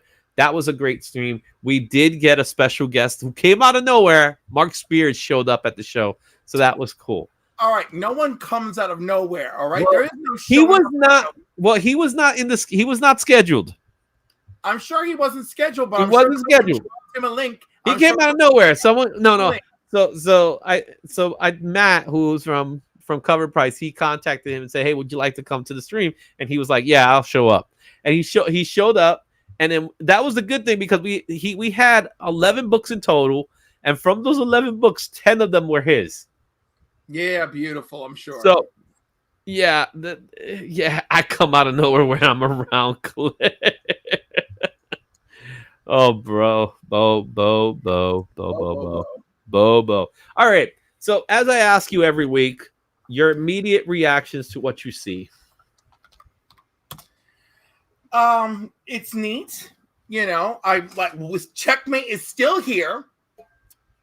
I feel like people are overreaching on that one. Apocalypse is a classic. I could care less about Absolute Catwoman. And it's nice to see the Monster and the Wolf here as well. I decided to put the pumpkin one here. It just made more sense for what it's worth. It's right? neutral. It's neutral. It's very neutral. It fits really well. Obviously, for next week, I'll probably still be there, so I'll probably use the same image for next week, just in time for Halloween, right? So let's go ahead and take a look at our honorable mentions for this week. The honorable mentions are the books that didn't quite make the top 10, but they're worth noting. The first one is Happy Anniversary, the Monsters and the Wolf cover. I forget what number it is. A46, I think it is. A classic homage as well. What's your thoughts on this one? I like it. That's it. That's all you got. Listen, I don't know what you want from me. It's another Red dress. You got the glass. It's a headlight cover. Stop lying. It's a headlight cover. I said red dress. It's a headlight cover. No, it's a glass cover. It's more of a glass, dress. man. Oh, it's in the glass. Oh, glass. The glass is evil. Ooh, she's secretly a zombie, or someone's trying to make her a zombie. Ooh, spooky. Tales of terror and suspense, bro. Oh my God! Please. Next. Returning the Flops, New York Comic Con exclusive. Something's Killing the Children, #1. A monster hunter walks into a bar. Yes, it's another monster book. But it is giving me 70s Marvel vibes, and I'm loving it. You brought up the corner box earlier. There we got the corner box. You got the banner. Great. We got the banner. I'm going to homage this cover when I publish a book. Okay? Okay. You know? It's not going to be a monster walks into the bar. It's going to be Eric Slaughter, and it's going to be like something is killing my pussy. It's going to be magical. Magical. Yeah. All right. And finally, it was #1 last week. It couldn't quite make it to the top 10 this week, and that's Salvation Run #1. I will see you back in the dollar bin, Salvation Run. I will see you. I think it will be in the dollar bin. It's a book that, however, it's been confirmed that it is Salvation. Yeah. So James Gunn did confirm. So maybe it won't be in the dollar bin. Maybe it'll be like a $5, $10 book. Okay, but like it's never gonna be in the majors, you know? Well, no, because it's a place rather than a person, right? Yeah. Like, what's the most you could do with a place? Well, it's if he did the event like the comic, right? Then it would have more meaning. But since once again that's not what we're getting, that's where we're at. Yeah, we're literally getting the place rather than the event from the comic book, which leads to Final Crisis, which in fact he went on the record to say that's not where we're going. Yep. All right. We got Beyond Wednesday in the house. What's up, Brian? All right. So we got some good stuff here. Again, we still got the 3 books, man. I want to add these 3 books, man. I want to add them. So if you leave a super chat of any size, I'll add these books into the pile. Yeah, leave a $2 super chat and I'll do a little twerk and he'll add something in. Look at that. Twerk. Or leave a $3 chat to keep me from twerking. How about that? So what does a $5 super chat gives you? Your dealer's choice. Oh, dealer's choice. Ooh, look at that. Now, I think Bo might check. He might call his wife like, honey, we need money. It's that Australian cash, that Australian dollar. That's probably, what is the Australian currency in comparison? Like, he's got, see, this is what I love, Cliff. He's going to find out for me. All right. $1 Australian dollar is equal to 65 USD. So okay. 65 cents. $1. Oh, 65 cents. I was about to say, I was like, what? That's crazy. All right. What's going on? I have comics. Hello, everyone. I hope you all of your issues are comics. Thank you so much. I love that tagline. All right. Oh, here we go. He did it. Twerk it for us. Wait. I gotta wait. Oh, wait, we're gonna zoom in. We gotta zoom you in, baby. We gotta zoom you in. Oh my god. Wait. Oh no. This is like I actually am going to do it. How are we doing this? All right, let's see here. Whatever it is, don't show any crack. Whatever it is, don't show any crack. Oh yeah, my God. Even though I'm pretty sure Bo wants the crack. I'm sure Bo will have to pay $50 to get the full private. American. Full private. Oh my God. So I got $1.35. He gave me $2. So I can do this. I think I got a clip. Guys. I got a clip.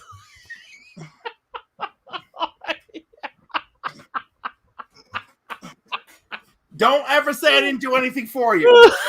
Don't ever say I didn't do anything for you. Now pick another book, Bo. Pick a book. A or B, baby. A, B, or C, Bo. What is gonna be? B, Bo. I screen recorded that. I know you did. James Abel probably showed up out of nowhere and did one too. All right, A, B, C, or D. That's what you're gonna pick. While you're thinking about that, he says B. Did he say B? He said B. He said B. So, in the words of George TikTok, oh my.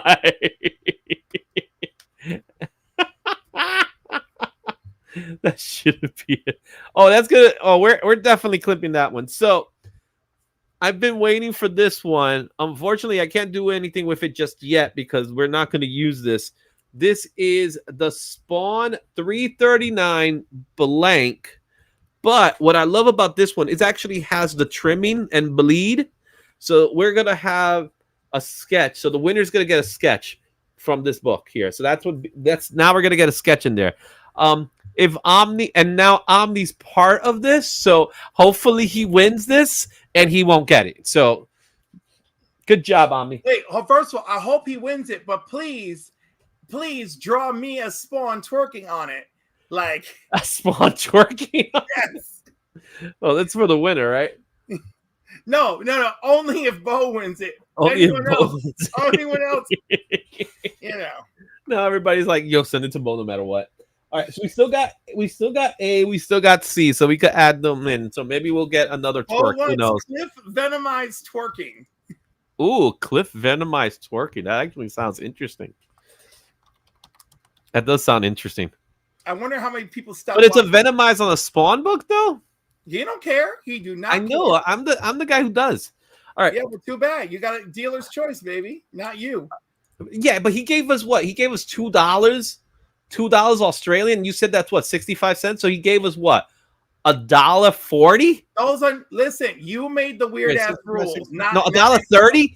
I got $1.30. That's what he gave me. $1.30. I don't care. At number 10 in our list is New Teen Titans Annual number 2. This book just doesn't want to go away, right? This book came out in 1983 for DC Comics. $20 near mint was the last recorded sale of this book. Most common is $23, $182 and a 9.8. As far as the trending list, is number 7 in Key Collector. 7-day, 30-day sales. We got 8 sales from the 7-day period, but it's 54 sales within that 30-day period. And we have a hype level of a medium. I think it's time for Vigilante to take a break because Peacemaker is now a week behind us, and so will everybody else. You have a nerve to single out Vigilante when we just saw Superman and Checkmate over a misspelled Metropolis, okay? You have a nerve, all right? This is this book. But this book just what are you give him a breather. He'll be back. That man is fine as hell. This comic book character is nothing like him. I don't care. I agree. And there's multiple first appearances in this annual. This book is a gem. I love it. It's my heart. It's a $10 book, man. The fact that it's going for that is a $10 book, maybe a $20 book. I'm just saying. It's a $10 book. It's a $10 book. It's a George Perez. I agree to that. Art. All right. Don't tell me George Perez doesn't deserve $20 for a freaking book. I don't want to hear it. With 4 first appearances in there. Hey, I'm just saying this because it's the show's behind us. And yet you're defending Salvation. I'm not defending anything. Yeah, I didn't defend Salvation, bro. You did not say let's give it a rest to freaking Checkmate. No. But I didn't say anything. Now you put words in my mouth. I didn't say anything, like Jeff. And now you're picking on Vigilante, okay? I'm Vigilante all day. Damn it! I have 2 of those TT annuals in newsstands. Good for you, Black Spiders. Do it up, baby. Which Return to the Crew? Oh yeah, the one. It's the original. The original. Yeah, all right. So at number 10, the first appearance of Vigilante and 3 other characters. New Teen Titans Annual number 2 comes in at number 10. Let's take a look at our number 9 book of the week. That's going to go to Mark Spears' Monster and the Wolf number 1. This is the blind bag cover A46 foil. All right. So they all have a letter and number attached to them. The foils are the ones that people are hunting down. This book came out for Keen Spot. $42 near mint was the last recorded sales value of this book. Most common is $41 near mint. There are no slabs recorded as of right now. It was number 8 for cover price.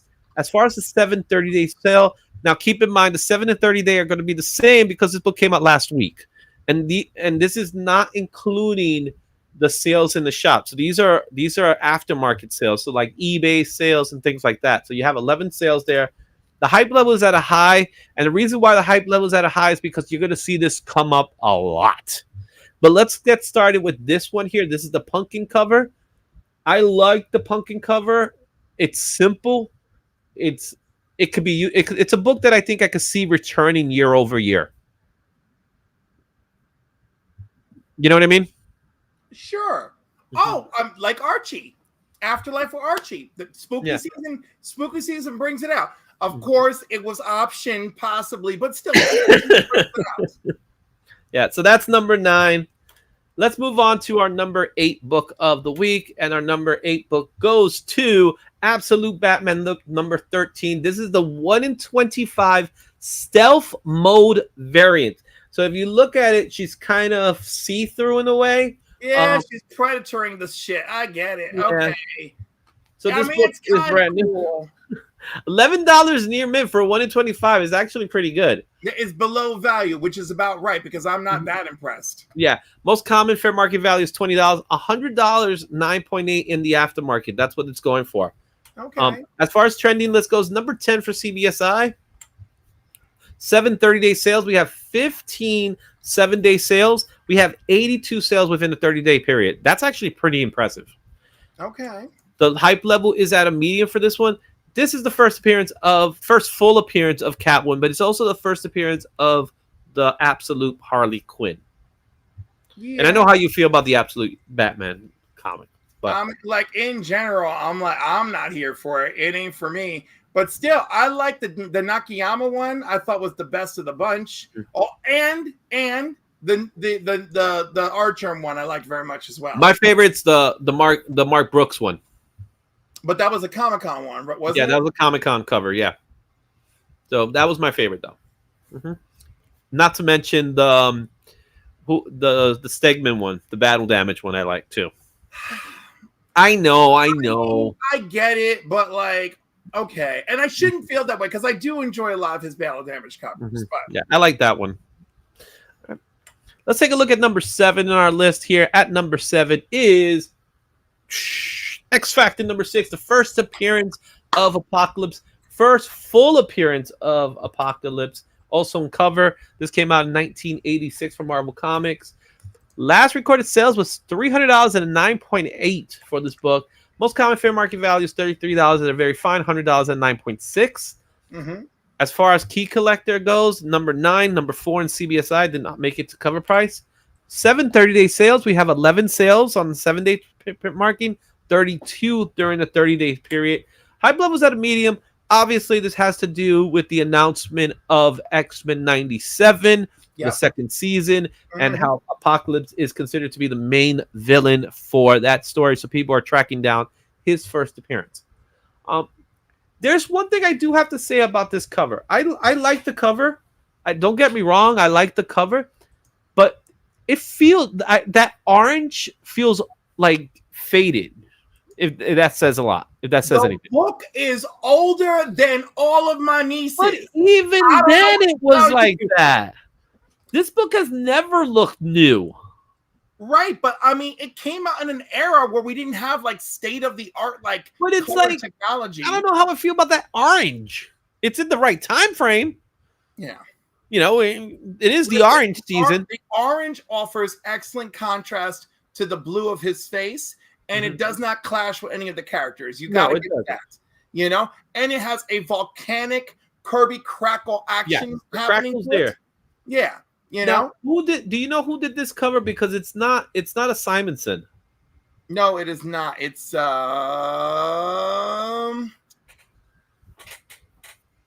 cover by Ron Frenz and Joe Rubenstein. Okay. All right, now I see it. Right. It's a classic cover. It's one that talking about covers that don't get homaged. This one's been homaged a few times. Have you seen it homaged? Absolutely. Not homaged itself. No, like I've seen it homaged itself. X-Men Blue has homaged this, and some others. Okay. Well, I love the book. I have a copy of it. I actually think I gave Black Spiders a copy of this book because mine is double signed by the Simonsons because Walter did do the pencils inside. So it's kind of weird that where did he do pencils inside? I think I have him, or was it another book I got signed? Yeah, it must be another book because the pencils. I'm thinking 24. Right, Ron Frenz and Joe Rubenstein did the pencils inside. Okay, yeah, I have Louis' signatures on mine. Yeah. All right, that's number 7. X Factor number 6. Coming in at number 6. Number 6 is Mark Spears' Monster and the Wolf number 1. This is the blind bag cover A44 featuring the vampire and the floating heads. This is paying homage to a but classic Joker cover. Isn't he still a Dracula? So, according to Mark Spears, what's his name? He's known as the vampire. He's not known as Dracula. Right. So we will get information coming up very soon about who he is, his origin story, where he came from, and everything. But he is not he's not Dracula per se. He's the vampire, and that's how he's being recognized. Right? Obviously, this book came out in 2025 for Keen Spawn. This book last recorded sale was $25. Most common is $27. As far as trending goes, this is number 9 in cover price. We have a 7-day, 30-day sale of 13. And yes, 13 is the same number for the 30-day because this is new. But this is paying homage to a classic Joker cover done by Brian Bolland. I don't remember what book it was exactly. Was it a villain's book or something like that? Where do you remember that image of Joker sitting and all the superheroes? Yeah, it was a joke. It was from the Joker, the man who doesn't laugh. Remember, or who stopped laughing? The man who stopped laughing. That series. So it was paying homage to that. So that's what he was doing with this one here. I dig it because I like how the heads are still bleeding in the background. So it's like he just recently cut their heads off and just put them up. Yeah. So that's pretty cool. I just got into a fight and I handled myself. Yeah, exactly. Hype level, of course, is at a high because of all these other books. Coming in at number 5 is Action Comics 598, the first appearance of Checkmate. All right. This book came out in 1987 for DC Comics. Oops, went backwards. $5 near mint, so it's still a pretty affordable book. Yeah. Most common fair market value is $6 as a fine, $74 at 9.8. Trending list goes, it's number 3 in Key Collector. This actually has a pretty good 30-day sales. Within the 7-day period, there was 9 sales, but 74 sales within a 30-day period, all because of Peacemaker. Hype level is at a medium right now. Go ahead. Tell me how much you love John Byrne. I enjoy John Byrne, and this book is just like, this is my childhood, you know? But the biggest problem with Checkmate is it's an organization, not a person. We meet Night 2 in this story, and when the Checkmate comic book comes out, no one cares. And who do we follow around in that story? Night 2 and some other people, and Amanda Waller. And guess what? I don't think any of you care. But there is a Peacemaker Checkmate book. Of course there is, and people will buy it just because. But again, it means nothing. Mm-hmm. Nothing. And below's into Metropolis. Right, Metropolis. Welcome to Metropolis. Home to Superman. Superman. Superman? How could they mess that one up? It was 87. You know, computers were still half the size of your bedroom. You know, you got to give them a break. All right, we'll give him a break. Coming in at number 4 is Absolute Batman 13. This is the cover.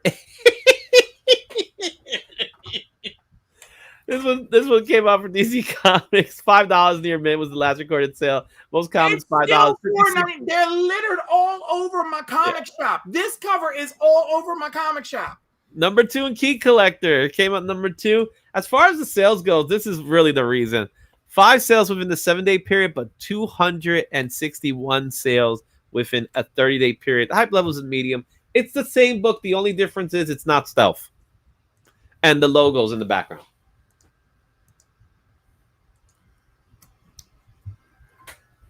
And there you have it. Mm-hmm.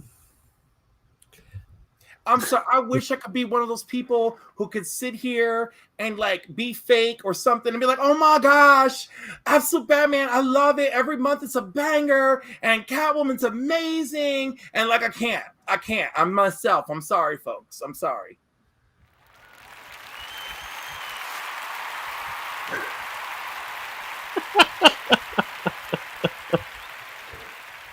There you go. What's up, Chico Suave? So Chico Suave does have a question for us. Do you know if there had been a dollar amount on the Yellow Spawn 77 comic? Key Collector still has it at 0. The reason why, I can actually answer that. The reason why it's not there because it's actually part of the toy. Right. So in order to get the comic book, you actually have to open up the toy. Right? Now, the other thing that's important to note about the toy, which I actually do have, the action figure, is that the comic book does present it with creases. So to get a 9.8 on this book is going to be tough. I already saw in the comic book I already saw a spine tick that doesn't seem to be removable. All right, and there's like a corner ding that probably could be pressed out, but the spine tick might actually hurt the book.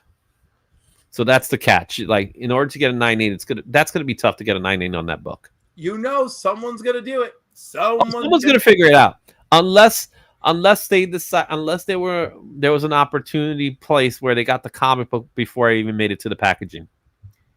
Or someone just got a really good package and was like, all right, I know how to do this. Clink, clink, clink. You know? Yeah. So that's the whole thing. And Comic Verse is probably the only one digging that cat one. Hey, I didn't say I didn't like it. It's this guy here. This guy that's above me. I don't dislike it. I'm not like particularly impressed. You're welcome, sir. He has 20 copies here, no ticks. How did you get 20 copies of this book, of that book? He's just pulling your chain. I was about to say, man. Bo, what a liar. See, I told you he was a liar. Coming in at number 4, Absolute Batman 13. Now let's go into number 3. And number 3 in our list is Mark Spears' Monsters, The Monster and the Wolf. Number 1, this is the blind bag cover A43, The Werewolf Strikes. Obviously, it's a $20. Last recorded sales, most common is $25. Trending list, this one came in number 4 for cover price. 7 30-day sales. We have 13 sales. Hype level is at a high. This is the prequel series to Mark Spears' Monsters. So this one has that nice novel feel to it. I like that. Mm-hmm. Yeah. I love the throwback of it. Mm-hmm. Yeah, I approve. It meets my approval. I think it's a great cover. I think it's very nostalgic. The only thing I don't like about worn covers, right, is then when you get them graded, they come back all crazy. You know? How can you tell, right? But it's a way to find out if it's real or not. You know what I mean? Indeed. Exactly. So one of the things I will say, like Chico's talking about, he hasn't opened up his blind bags yet. You could weigh them. Did you hear about that? I did not, but I assumed that you could. You could weigh them and you could check the weight. So if it has, the lightest book is going to be a standard book. The heaviest book is going to be not a foil, but the glow in the dark ones. Because there's this added layer that's causing it to be a little more heavier. So that's something that people started to do, and like the things people do to make sure they got the right book. You know what I mean? Like you got to be in the shop. You got to, like, I'm sure Bo's doing that stuff. Bo has his scale, and he's there like weighing everything just to find out if he could get that book. And I forgot that now that Bo is working for a comic shop, he probably really is looking at multiple copies of that Spawn 77. Well, that Spawn 77 was part of the packaging. I don't think there was they sold them single. No, but I mean, he probably opened a box full of those toys. Mm-hmm. So that's what I'm thinking. And I don't know if you know this, but if you go to GameStop and you find the Spawn action figure, it's old school Spawn. Yes. Right? And the back is Spawn 77, same Mark Spears cover, but sketch variant. Yeah, they have that one too. I saw that one too. Yeah. So there was 3 in total, but the third one wasn't Spawn. It was the Bones character, Mr. Bones. Okay. That's what it was. So that was the $3. Right. Let's go into our number 2 book, and our number 2 book is in fact Mark Spears' Monster. It's your favorite cover, A60 Whaley Wolfie. This book, $42 near mint. The most common sale is $41. It came in number 10 for cover price. It has 24 sales within 30-day period, which is really the 7-day as well. Now I want to hear you. No. Well, I had nothing to say. I'm like, I can't account for people's lack of taste. I'm like, if this is what y'all It's into, weird. He's so cute. oh, he's so cute. I love garbage He pail got kids. a Whatever. bone, man. He Not got for a me. bone. Not for me. Pa la basura. Pa Para la la basura. basura. Pa la basura. Así. Mm-hmm. Didn't get this cover, but I did get the 95 Mark Spears covers, and 2 of them are garbage. 2 of them are garbage. Chico, I like it. I dig it. I think it's cute. No, it's fine. I don't dig it. You know, it's fine. I think it's cute. I think it's a good cover. See, Chico likes Chico it. likes it. I respect that he likes it. I respect. Willie Wolfie. We all know the expression "don't yuck on somebody else's yum," and I'm really trying not to, but it's so not for me. Not for me. You ready for number 1? I'm ready. You ready for number 1? Let's get the horn out.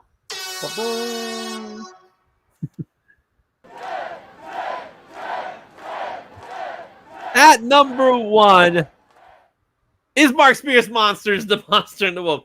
But in this case, it is the blind bag itself that is part of the list. How can it not be? Exactly. How can it not be? This is going for $6 last recorded sales value. However, the most common now is $12. There's still shops that have plenty of these books. In fact, I think I'm going to go to Midtown Comics, and if they have any, I'll probably pick up 1 or 2 just for the hell of it. Trending list, it was number 10 for Key Collector, number 6 for CBSI, number 1 for cover price. But this is the kicker. 7 30-day sales, 286 within the 7-day period, 429. Now you're probably saying, didn't the other books have the same number? These were pre-ordered. So that's the difference here. So people were able to pre-order this book and people were purchasing it. So that's how you're able to get that 429 number as well. Of course, the hype level's at a high. We got JSS here. The extra layer on the glow-in-the-dark books are tricky. It's essentially a white cardboard second cover protecting the glow cover. Pulled 2 will wow, very good for you. All right, the suggestion: don't try to remove them unless you know what you're doing. There you go, guys. Number 1, the blind bag itself. The bag itself has made the list. I mean, as I suspected. There's no surprise here, right? The question I have is, will it return next week? That's the real question, right? I know. At least one of these Mark Spears is going to show Well, up.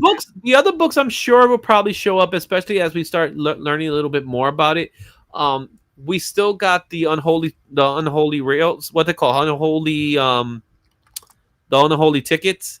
So once they start doing it, those sales might actually come into play, which will be a big deal because I'm sure they're going to be demanding a lot of money, those books. So there you have it, guys. That's your list for this week. Of course, we got a whole bunch of blind bags. Closing thoughts. Let me know which books you have. Obviously, you guys have been telling me all day you have Monsters and the Wolf. The Unholy Grails. Thank you so much. I knew someone knew the term. Unholy Grails. Share your thoughts in the comments. Stay tuned for next week's ranking. Will the blind bags return? And will Action Comics ever return with Metroplex? That's what we need to know. We need to find out. No pumpkin spicy this week, guys. I'm sorry, but we have plenty of pumpkins. And with that said, Black Spiders is hungry and he wants a cheeseburger. Oh my. That's what I had for dinner. Yes. You had a cheeseburger for dinner? I did. I mean, a real one. All right. Not so much a real one. Oh, good. Oh, there's Brian. Brian, you showed up now. Yes, Brian. Brian LCS is in the house, the Godfather himself. So, how we're doing the CBA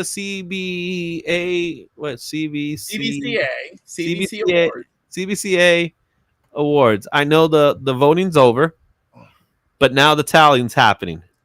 So what's the latest? What do we know?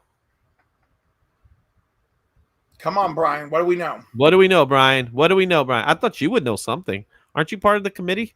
I am part of the committee. You know, Do you think that he just hands over everything? FSS. What the hell are you talking about, Bo? That's for French connection's sake, Izzy. What the hell is that supposed to mean? You know what? PG-13. I'm not allowed to say the F word. It's the F word. Yeah, he's not allowed. And you want to know what's really funny is like that expression is so common. And then my ex, the one that I don't speak to, that was the start of their license plate, and I always thought that. Oh, really? Yeah. Oh, cool. All right, guys. I'm gonna end this stream up pretty soon, but if you guys want to put one more in, we could get one more super chat. We could get the C or we could get the A. I promise you, both of these books are bangers. Promise. I don't know. I feel like I've heard a lot of promises. I promise you, they have value. Both of them. And for different reasons. I would hope for different reasons. For different one's a key. The other one has a major signature. Will you twerk, Izzy? Will I twerk? No, I don't do the twerking. That's not my thing. You should twerk for a $50 super chat. This is what I do. Get that $50 super chat in. That's what you should do. Omniball does a $50 super chat. I'll get the cat to twerk.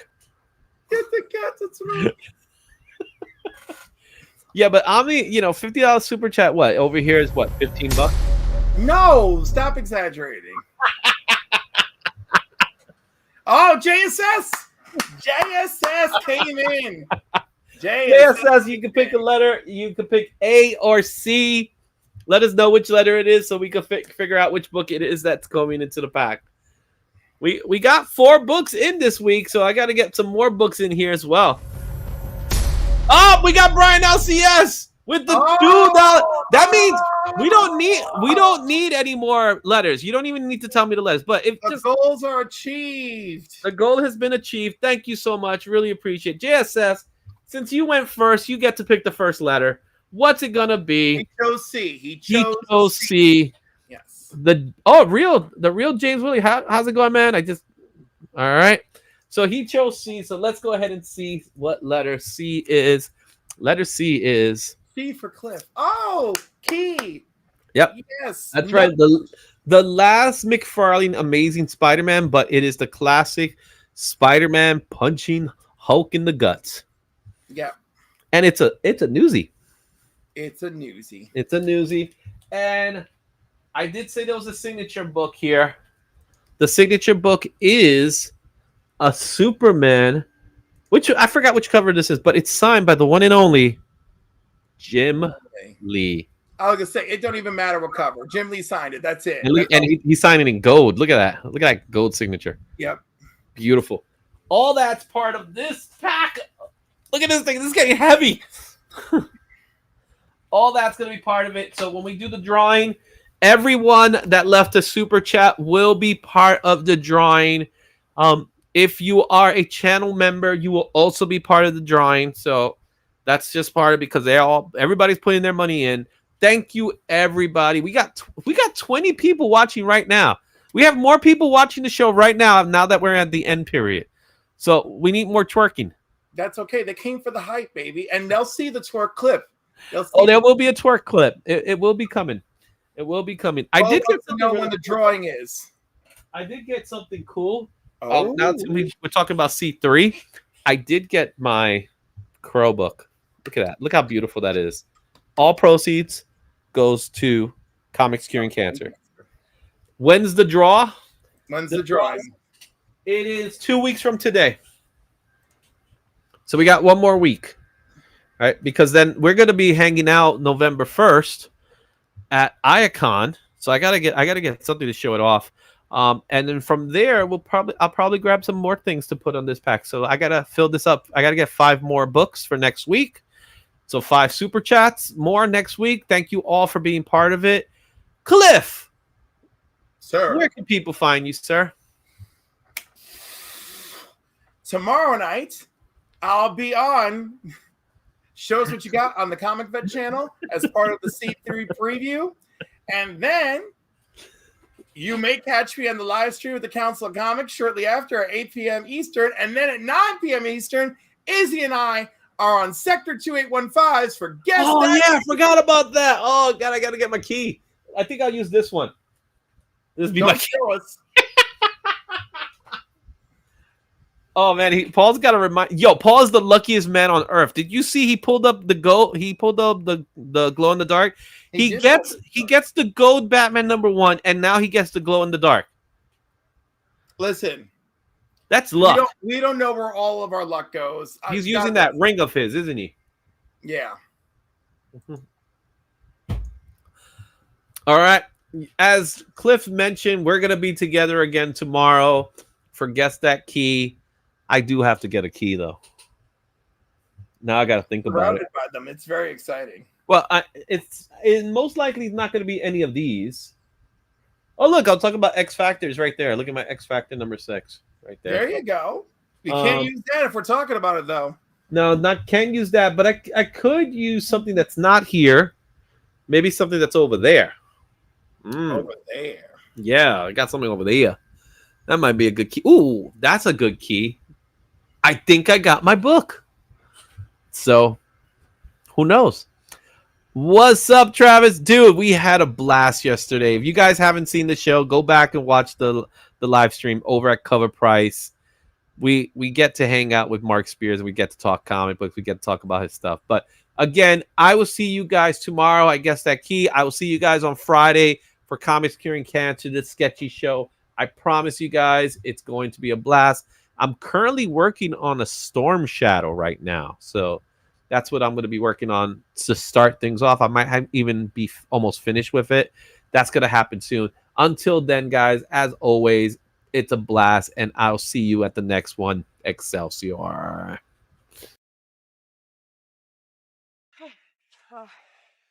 think this is it. I think you're about to go home.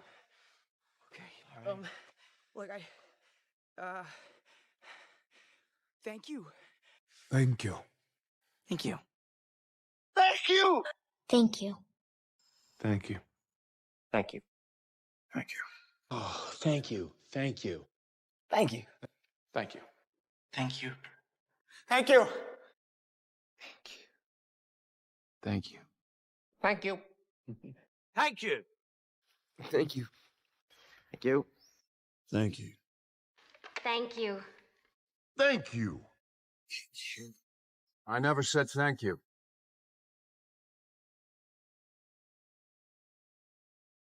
And you'll never have to.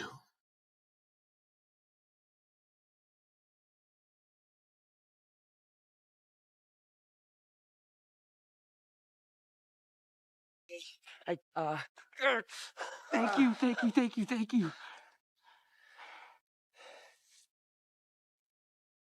I guess I'll see you.